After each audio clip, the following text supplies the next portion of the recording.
what's truly incredible is, what I'm about to show you, any objective person who isn't a Democratic Party consultant could have told you. What I'm about to tell you, any objective political mind whose livelihood isn't invested in keeping the status quo could have told you this. I told you this, 3 weeks ago, a month ago. All right, if the election were held today, Biden would win. But these people counting Trump out, these people that think Trump's out of this and Biden's going to win by a landslide, you're delusional. Well, new poll. National poll. Emerson, who, by the way, Emerson was one of the most reliable polls in the Democratic primary. Joe Biden up by 2 percentage points. That's a 2-point shift in President Trump's direction since last month. This poll shows after both party conventions. Those of you who know polling, 2 points, that is well within the margin of error. So essentially, this is a tie. And I want to be consistent. I don't really pay attention much to national polls because national polls are national polls. If we had a sane country, we would go by the popular vote, but we don't. So I focus on the battleground states because that's how the election is won. So although it is extremely concerning, this poll, I look at the battleground states first and foremost. Well, if you look at the battleground states, it's a pretty ugly picture. Let me bring you to Real Clear Politics.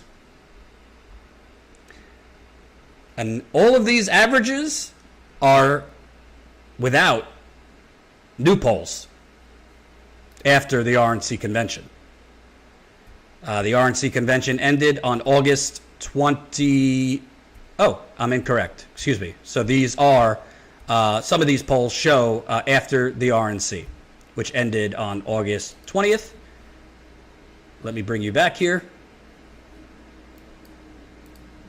Wisconsin. Biden is up 3.5 points, the average of polls. And that is including, I believe, polls that were taken after the RNC. 3.5 is nothing in Wisconsin. Florida. Biden is up less than 4. I wouldn't be feeling safe if I'm Joe Biden's campaign. Michigan. Biden's up less than 3, average of polls. Again, all within the margin of error, so these are essentially ties.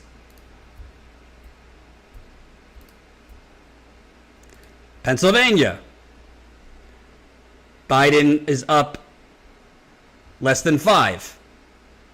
That, not terrible. Not amazing either.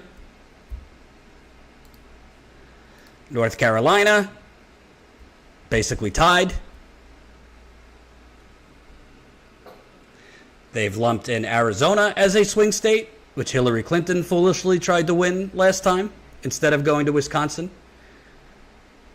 Biden is up less than a little over 2, so again, basically tied.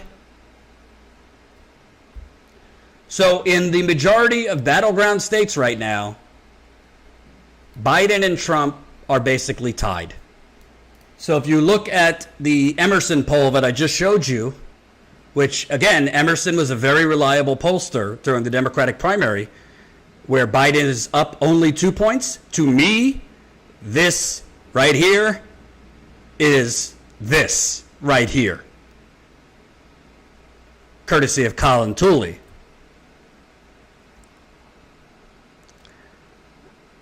I mean, The fact that Donald Trump, and again, this is one poll, but Emerson has usually been reliable. The fact that Donald Trump is honestly over 10% with black voters in this country right now. The fact that Trump even has 19% of black voters. Wow.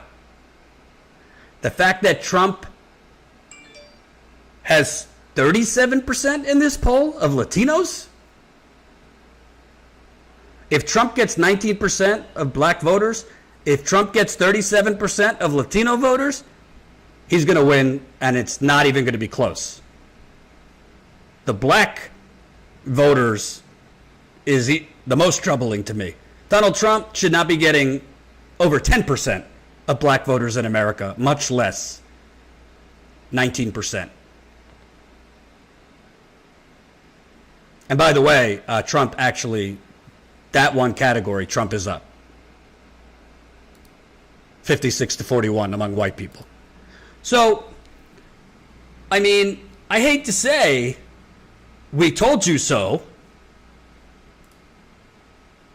but it is truly unreal that during a deadly pandemic where President Trump did not act when he first was warned about this, Peter Navarro, his trade advisor, who's a dip on most things, but was actually right on the coronavirus, he warned the fact that Donald Trump didn't act. If Donald Trump would have acted in February and just locked down the country, I know the civil libertarians freak out, but that's what he should have done.